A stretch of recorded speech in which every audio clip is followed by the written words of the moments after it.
There's some that will be more obvious to the outside world in the next handful of races, and with a bit of luck, they'll improve our fortunes.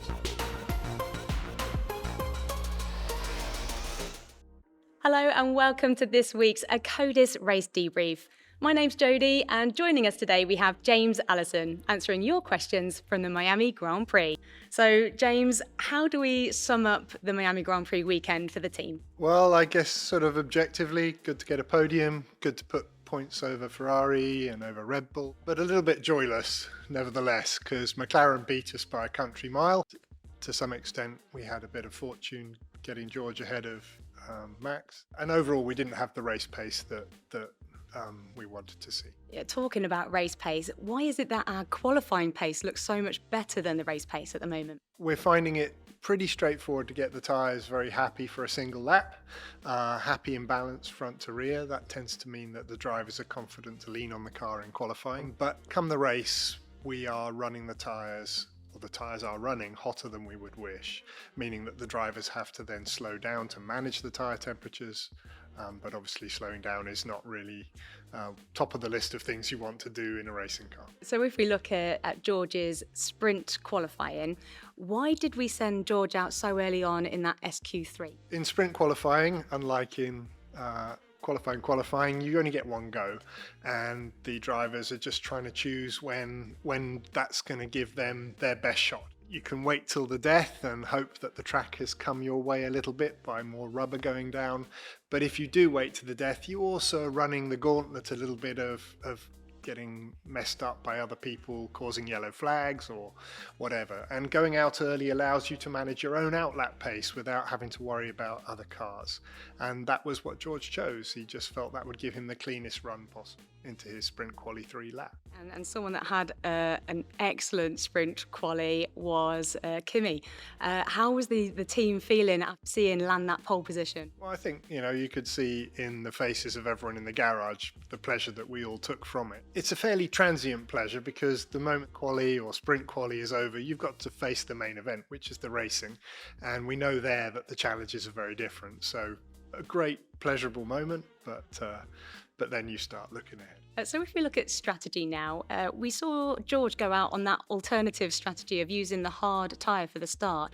Why did you split the strategy like that? Well, you're sort of splitting your risk a little bit by doing that. If you remember, the race was, there was threat of rain in the air. There'd been quite a lot of rain over the weekend here and there, and that was threatened also for Sunday. It was dry at the start, but they were talking about rain arriving maybe a third of the way into the race. And obviously anyone who can get across the dry period still with their tyres in decent shape and make it all the way to the rain if the rain arrives is well placed, because then they only stop for the wet tyres at the right moment. And the harder tyres give you a longer window in which you can wait for the rain to arrive without really hurting your overall race strategy.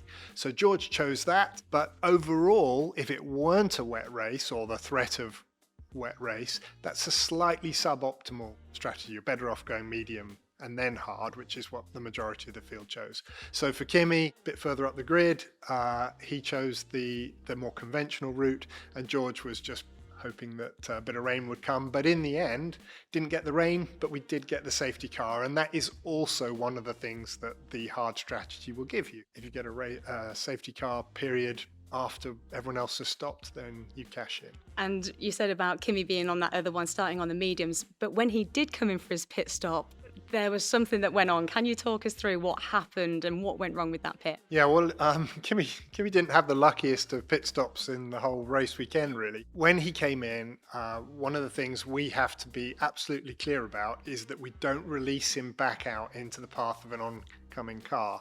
And Sainz was trundling down the pit lane at the point where we were all good and ready to go, and we had to hold Kimi for a couple of seconds while Sainz went past, and then we released. And you get to see what happens if you don't do that from the sprint race, when Red Bull released their car into Kimi and effectively ruined his sprint race in the process, and also screwed up their own race. So, there's a risk to life and limb of the people standing around in the pit lane. And then we saw Kimi. It seemed like he was finding it difficult on those hard tyres. Was there a reason that he was struggling to bring them into the range they needed? The hard tyre was okay for resilience, but it was the slower of the two tyres in the race, and it was difficult to judge how hard to push it. Push it too hard, it will overheat and die sooner than you want.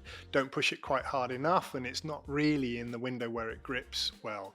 And he was just not finding it super easy to get the happy medium between those two places.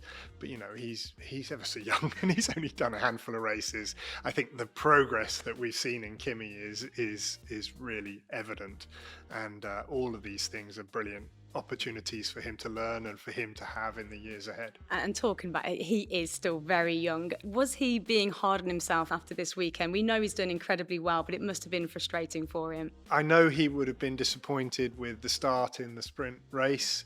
He would have been a little disappointed also in braking a bit long, which gave Albon the run on him in the main race. But he can be rightfully pleased with his qualifying performances, and he was. And he knows that it was not remotely his fault that he got held up in the pit stop or that he got launched into by Max in the sprint race. So I think overall he would have taken things home with him that he will benefit him in the future from a learning point of view, and he will have a tremendous lift in confidence from knowing that he was genuinely quick in the qualifying stuff. And there's been concern from everyone as well of George. He didn't seem to be doing too well after the race. We've seen him smiling through the interviews, but saying about stomach problems. So do we know, is he all okay now? He's absolutely fine, yeah. This generation of cars is not massively fun to drive in a hot physical circuit like Miami. All the time you're having to get the car near the ground. That means putting stiff springs on. That tends to mean that they bucket around a bit, and the combination of the heat, the G, the up and down bouncing that comes with that, it's no fun for anybody. And but within a few hours he was fine. Yeah, and hopefully the podium takes it a little bit, takes the edge off. Well, I think he knows he drove a fine race and was satisfied with that at least. We've seen as well people loving the camaraderie between George and Kimi, but they are noticing the lack of upgrades so far. How are we going to bring anytime soon to help us take that fight to the top of the grid? Yeah, we have actually been bringing upgrades. They're not particularly sort of enormous or sexy, but they've been coming in a steady trickle. There's some that will be more obvious to the outside world in the next handful of races, and with a bit of luck, they'll improve our fortunes. But this has been we're a quarter of the way through the season already. It's been coming at the teams hard and fast. It's actually quite difficult to get upgrades to the car when the races are coming at you in this sort of machine gun fashion. So yeah, hopefully the ones that happen in the next 2 or 3 races will move the dial a bit for us, and also as we continue to try to work on the tyre temperature in the races, that will also improve our fortune. Nice, and a different kind of upgrade now, an upgrade to the entertainment on track. Over the weekend we saw the Lego cars head out. It looked like absolute carnage, but a lot of fun. What were your thoughts on seeing those cars? Well, I didn't actually see them. I saw little clips of them in social media, and it looked like everyone was having a fun time. And I heard favourable reports from folk, but I wasn't in Miami, and I didn't get to experience the chaos of that firsthand. Well, it was a lot of fun, and I know actually we've all been saying it should be on at every single race now. So I don't know if you have any power, make it happen. Okay, well, I'll put a word in for it. Put a word in. And then just to finalise, we're about to head into a very busy period now of that European triple header, Imola, Monaco, Barcelona. So what are our expectations now as we head into that time? Because we've been pretty strong in qualifying for the first several races, I think we can expect to have an okay shout of getting the car reasonably well up the grid in qualifying. With a bit of luck, the upgrades might make that a bit better still. But the main thing we'll be focusing on is trying to get that race pace under control, trying to make sure that we deliver on the promise of our Saturdays on the Sunday, and that's all about, well, the majority of it will be about controlling the temperature of those tyres and making sure the car can therefore use the pace that's in it.